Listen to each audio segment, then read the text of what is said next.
આપણી સિવાય પણ સ્વર્ગમાં જવાનો માર્ગ છે મનુષ્ય પાસે? તપાસ કરો.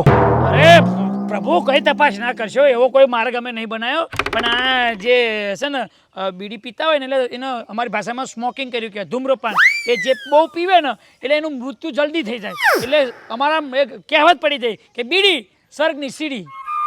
હા,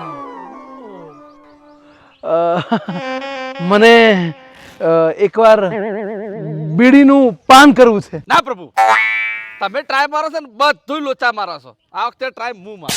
અરે ભાઈ પીવાય છે ને. ના ના અરે ભાઈ ચમ આમ કરો, પીશે તો પાપ થશે, તો હું જીતી જઈશ ને, તમે ચમ આમ કરો? નહીં, પાપ નહીં. ચિત્રગુપ્ત, તમે જ પ્રયત્ન કરો. એટલે તમે પીવો તો પાપ, ના પીવે તો પાપ ના કહેવાય? ના, શરત મારી સાથે કરી છે. હા પ્રભુ, મેં તો શરત રાખી છે પક્કા. શરત તો તારા પ્રભુ જોડે છે. મારી લો, તમે શર્ટ મારી લો. હા મારો કાકા, હાલો આ ભાઈને બીડી હાલો, લો પીવો પીવો. અમને તો કોઈ મતલબ જ નહીં ને બીડી સ્વર્ગની સીડી. આ તો રોયા અહીંયા જ રહેતા હોય છે.